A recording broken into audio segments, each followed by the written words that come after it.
Assalamualaikum warahmatullahi wabarakatuh. Sampurasun. Yang saya hormati Ketua DPRD Provinsi Jawa Barat, para wakil ketua, dan seluruh anggota DPRD Provinsi Jawa Barat yang malam hari ini bersama-sama melaksanakan paripurna hari jadi Provinsi Jawa Barat yang ke-81. Seluruh tamu undangan, hadirin yang berbahagia. Kita memahami bahwa 81 tahun sebuah provinsi berdiri itu memiliki umur yang sama dengan 81 tahun negara berdiri.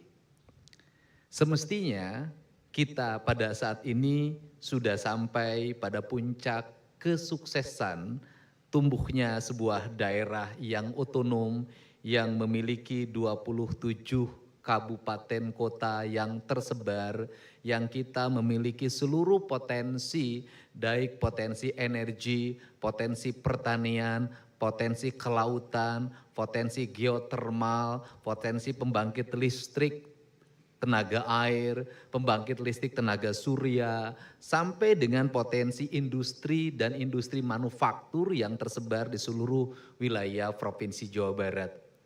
Tetapi seluruh kemakmuran itu mesti dilakukan upaya kita untuk mereaktualisasi gagasan-gagasan pembangunan, malah kita harus kembali pada gagasan dasar. Kembali pada gagasan dasarnya adalah yang pertama akan terjadi distorsi pembangunan antara satu daerah dengan daerah lainnya.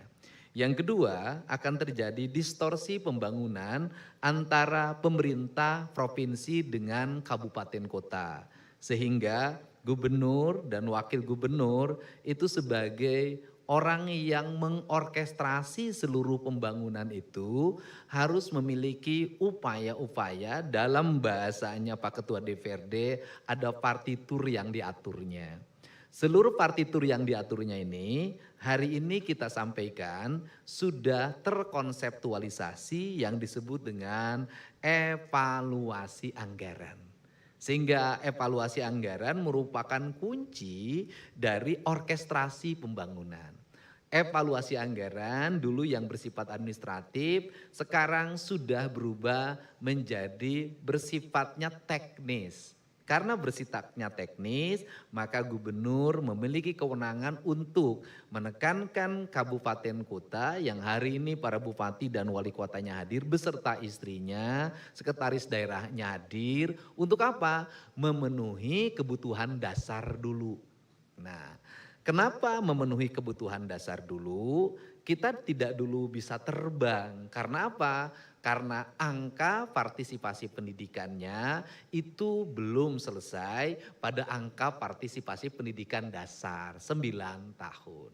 Nah, sehingga rata-rata lama sekolahnya harus segera ditingkatkan bersama. Tetapi ada yang harus dipahami semua. Ini yang penting dipahami. Angka di IPM tentang rata-rata lama sekolah itu bukan orang yang bersekolah hari ini. Tapi itu adalah seluruh rakyat Jawa Barat. Yang usianya 80 tahun, yang usianya 70 tahun, yang usianya 50 tahun, 40 tahun, yang dulu tidak sekolah itu dihitung sebagai bagian yang masuk dalam rata-rata lamanya sekolah. Sehingga kalau kita ingin dongkrak ini cepat loncat, tidak hanya berpikir hari ini anak-anak kita untuk sekolah SD, SMP, dan SMA seperti masuk perguruan tinggi. Kita juga harus mendongkrak usia-usia tua untuk memiliki kualifikasi pendidikan kalau IPM-nya ingin naik. Ini yang harus saya dulu beranggapan bahwa angka lamanya sekolah itu diukur oleh orang yang hari ini sekolah. Ternyata bukan, seluruh warga Jawa Barat dihitung lama sekolahnya usia berapapun. Sehingga strateginya adalah bagaimana pendidikan paket A, B, C, D ini harus dikembangkan, seluruh warga harus mengikuti program ini. Tentunya memiliki biaya yang sangat besar, tetapi harus kita tempuh. Itu yang pertama. Kemudian yang kedua, kita juga menghadapi tantangan tentang disparitas ekonomi. Disparitas ekonomi itu, kemampuan ekonomi wilayah itu sangat berbeda-beda. Nah, tolok ukurnya seharusnya berbeda. Ini yang menjadi catatan penting saya. Misalnya begini, ini saya ngomong teknis malam hari ini. Bekasi dengan standarisasi upahnya sekian, itu harus berbeda dengan standarisasi kehidupan yang ada di Kuningan, di Majalengka, di Cirebon, di Indramayu, di Garut, di Banjar. Nah, kita ini standarisasi hidupnya dibuat menjadi sama. Sehingga tolok ukurnya tidak menjadi sebuah ukuran yang utama, itu yang pertama. Yang kedua, angka ekonomi kita selalu dihitung berdasarkan angka statistik pendapatan orang. Tapi tidak pernah dihitung bahwa satu daerah atau satu orang tinggal di sebuah wilayah perkotaan, rumahnya ngontrak, airnya beli, berasnya beli, memang punya pendapatan tinggi. Dibandingkan dengan yang tinggal di Kuningan atau Majalengka, tinggal di desa, tidak beli air, tidak beli beras, tetapi memang tingkat pendapatannya rendah. Ini juga tidak menjadi tolak ukur. Tetapi ini adalah tantangan kita semua agar investasi yang kita mencapai puncak yang tertinggi harus memiliki implikasi terhadap ketersediaan dan terisinya lapangan kerja di seluruh provinsi Jawa Barat. Kemudian angka bagaimana kita meningkatkan kualitas kesehatan warga. Peningkatan kualitas kesehatan warga kembali lagi bahwa aspek layanan dasar kesehatan harus menjadi fokus utama. Sehingga ketersediaan layanan kesehatan dari mulai tingkat rujukan pertama di tingkat desa sampai pada tingkat rujukan kedua bahkan ketiga dalam pandangan skala prioritas saya itu, maka ini harus bisa berjenjang dan tidak terjadi disparitas pengelolaan. Nah, selanjutnya untuk bagaimana kita di tengah-tengah beratnya tekanan fiskal yang dialami oleh pemerintah Provinsi Jawa Barat, maka pemerintah Provinsi Jawa selain melakukan realokasi juga harus berpikir tentang perampingan kelembagaan. Sehingga jumlah orang yang bekerja sebagai tenaga pemerintah Provinsi Jawa Barat harus betul-betul didasarkan pada angka kebutuhan layanan dasar masyarakat itu sendiri. Maka untuk mengorkestrasi itu, tadi Pak Ketua kita sudah menyampaikan Provinsi Jawa Barat akan melakukan perubahan terhadap struktur tata kelola pemerintahan di Provinsi Jawa Barat dengan semakin memperkecil jumlah jabatan. Memperkecil jumlah organisasi perangkat daerah. Ada yang tetap, ada yang 2 berubah menjadi 1, bisa jadi ada yang 3 berubah menjadi 1. Ini adalah jawaban terhadap prinsip-prinsip pengelolaan keuangan yang efisien. Karena kita bicara tentang efisiensi, kita bicara tentang realokasi, kalau jumlah jabatan sangat banyak tetap akan mempengaruhi kekuatan fiskal. Itu yang pertama. Kemudian yang berikutnya, ini yang merupakan yang terakhir, BUMD itu diharapkan memiliki kontribusi besar terhadap penunjang kegiatan pemerintah untuk memberikan layanan publik terhadap masyarakat secara kuat. Yang berikutnya memberikan kontribusi terhadap pertumbuhan ekonomi, peningkatan daya saing, sekaligus juga sebagai nilai aset pemerintah yang di luar pengelolaan pemerintah, aset yang terpisah sebenarnya. Sehingga jumlah BUMD yang sangat banyak, jumlah komisaris yang banyak, jumlah direktur yang banyak, itu tidak memberikan sepanjang sejarah BUMD saya lihat di Jawa Barat tidak begitu besar kontribusinya, bahkan menjadi beban daerah. Untuk itu seluruh perangkat BUMD hari ini sifatnya sementara dalam keadaan darurat dan mendesak. Untuk itu kita juga menyampaikan tentang rencana untuk menggabungkan seluruh BUMD dengan satu BUMD di luar Bank Jabar yang bernama adalah Sangga Buana. Sehingga ke depan tidak banyak direktur, tidak banyak sekretaris direktur, tidak banyak komisaris. Ada satu lembaga yang itu tercatat seluruh aset BUMD di seluruh provinsi Jawa Barat. Sehingga itu menjadi sebuah nilai yang cukup besar yang nanti akan memberikan kontribusi. Dan tentunya akan dikelola oleh orang-orang yang profesional di bidangnya melalui seleksi terbuka kepada umum. Ini prinsip yang akan dilakukan. Karena apa? Situasi darurat sekarang ini kami sampaikan, ada direktur BUMD-nya yang sudah ditahan, ada direktur BUMD-nya yang calon ditahan.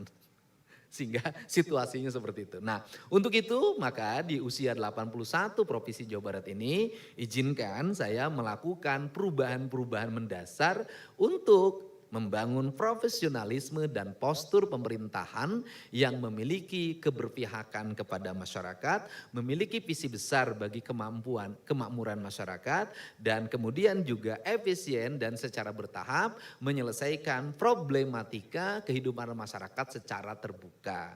Sehingga ada dua kualifikasi yang akan ditempuh di situ. Satu adalah kualifikasi gubernur sebagai dirijen atau sebagai orang yang mengorkestrasi pembangunan sehingga diikuti oleh seluruh irama itu adalah gubernur sebagai pejabat negara. Tapi di sisi lain ada juga gubernur yang secara personal. Artinya personalitinya sebagai warga negara ikut membantu pemerintah Provinsi Jawa Barat menyelesaikan berbagai problem yang ditangani secara personal. Dalam bahasa saya ada gubernur administratif, ada gubernur konten gitu loh. Nah ini cara. Jadi kalau dianggap bahwa memang dalam sebuah serangan, saya belajar kemarin dari Argentina, walaupun Argentina tidak bisa jadi juara. Ada kalanya Messi itu menjadi pengatur dari seluruh serangan, memberikan bola, memberikan umpan ketika dia dalam keadaan kesulitan. Tetapi ada kalanya juga dia sebagai individual mengambil keputusan-keputusan yang cepat. Agar apa? Agar bisa menang dalam pertandingan. Untuk itu kita memiliki spirit yang terbuka terhadap seluruh kritik dan saran dari masyarakat. Barangkali di antara para gubernur di Provinsi Jawa Barat, saya yang paling sangat disering dikritik saat ini, apalagi sekarang kritiknya hampir tiap hari, dan yang mengkritiknya bukan hanya orang Jawa Barat, tapi seluruh daerah di Indonesia hari ini rajin mengkritik gubernur Jawa Barat. Karena memang ada gubernur kontennya yang dikritik. Nah, untuk itu saya ucapkan terima kasih bahwa apa yang saya lakukan dan Pak Irwan lakukan untuk Provinsi Jawa Barat belum ada apa-apanya dibanding dengan jasa-jasa gubernur yang terdahulu. Ada jasanya Pak RK, ada jasanya Pak Ahmad Heriawan, ada jasanya Pak Dani Setiawan, ada jasanya Pak R. Nuryana, ada jasanya Pak Angku Naevi, ada jasanya Pak Yogi S. Mehmet dan seterusnya. Tadi harusnya dibacakan dalam sejarah. Dan kemudian juga saya ucapkan terima kasih pada Gubernur Senior Pak PJ, Pak Bey yang terus memberikan saran dan pendapat sehingga kami bisa berjalan sesuai dengan konstitusi, tidak melanggar norma-norma yang menjadi standar aturan dalam bernegara sehingga kita semua bisa melaksanakan pemerintahan ini dengan baik. Untuk itu saya ucapkan terima kasih pada jajaran DPRD Provinsi Jawa Barat, para bupati wali kota, unsur Forkopimda Provinsi Jawa Barat, dan seluruh warga Jawa Barat sampai tingkat RT dan RW bahwa Jawa Barat hari ini sudah memasuki era di mana kita masuk dalam abad keterbukaan, segala sesuatunya transparan, kemudian juga ada pencapaian dan ada kekurangan. Yang terakhir bahwa orang bercerita tentang IPM, saya jelaskan bahwa sejak tahun 2020 IPM Jawa Barat turun dari ranking ke-10 menjadi ranking ke-16. Setelah ke-16 turun ke ranking ke-18. Kemudian balik lagi ke ranking 16, turun lagi mulai 2024 Pak B waktu jadi PJ ke ranking 15. Dan kemudian pada 2025 ini kita ke ranking 15, tetapi peningkatan IPM-nya di 2025 ini Jawa Barat tertinggi secara nasional kita. Dan kemudian dalam standar perhitungan IPM berdasarkan naskah akademik yang dimiliki, seharusnya perhitungan IPM itu dihitung pada saat tahun orang menjabat dihitungnya. Tidak dihitung berdasarkan 10-15 tahun ke belakang. Tidak begitu sistem akademiknya. Jadi penghitungannya seperti itu. Nah, kita berharap IPM ini terus meningkat. Di mana problemnya? Tinggal dibaca saja kabupaten kota mana saja yang masih memiliki IPM yang sangat berat. Kalau kota semuanya IPM-nya sudah sangat tinggi. Tapi Jawa Barat ini banyak kabupaten yang terhampar yang masih IPM-nya ya relatif rendah. Bagaimana cara mengejar IPM? Mengejar IPM adalah layanan dasar pemerintah untuk kabupaten kota harus terus ditingkatkan. Tetapi pada saat kita meningkatkan ini hari ini kita dihadapkan pada tekanan fiskal yang berat secara merata. Tetapi yakinlah dengan optimisme yang kita miliki, kita akan mampu mewujudkan seluruh cita-cita itu. Karena dalam proklamasi itu dalam tempo yang sesingkat-singkatnya. Terima kasih. Wallahu muwaffiq ila aqwamit thoriq. Assalamualaikum warahmatullahi wabarakatuh. Sampurasun.